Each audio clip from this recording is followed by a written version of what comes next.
Image, photo আর picture, এই তিনটের মানেই তো সেম, ছবি।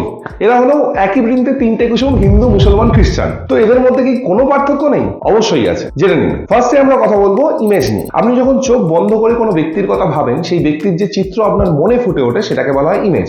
অর্থাৎ টেকনিক্যালি ইমেজ হয় ভার্চুয়াল, আপনার ফোনে, ল্যাপটপে, কম্পিউটারে থাকতে পারে। ইমেজের আরেকটা অর্থ হলো ভাবমূর্তি বা রেপুটেশন। ফর এক্সাম্পল, কেউ বললো আমার ইমেজ যেন খারাপ না হয়, অর্থাৎ আমার রেপুটেশন, আমার ভাবমূর্তি যেন খারাপ না হয়। তো ইমেজ এই দুটো সেন্সে ইউজ করা হয়। এবার কথা বলবো পিকচার নিয়ে। দেখুন, পিকচার শুধুমাত্র আপনার চেহারার ব্যাপারে নয়, আপনার মুডের ব্যাপারেও হয়। আপনি কোথায় ফটো তুলছেন, আপনার ব্যাকগ্রাউন্ডে কি আছে, আপনার মুড কেমন, সবকিছু যখন দেখাতে চাইছেন সেটাকে বলা হবে পিকচার। ফর এক্সাম্পল, আপনি পাহাড়ে ঘুরতে গেছেন, আপনি ছবি তুলছেন, ছবিতে আপনার ব্যাকগ্রাউন্ডে যে পাহাড় আছে সেটা দেখাতে চান, আপনার জয়ফুল মুড দেখাতে চান। তো যখন এই সবকিছু দেখাতে চান, সেই সংমিশ্রণকে বলা হবে পিকচার।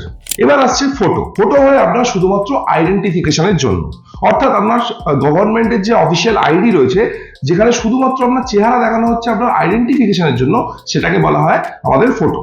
যেমন Aadhaar card, voter ID, driving licence etcetera. তো নেক্সট বার কোথাও ঘুরতে গিয়ে যদি কাউকে ছবি তুলতে বলেন, বলবেন না যে দাদা আমার ফটো তুলে দিন, বলবেন আমাদের একটা পিকচার তুলে দিন।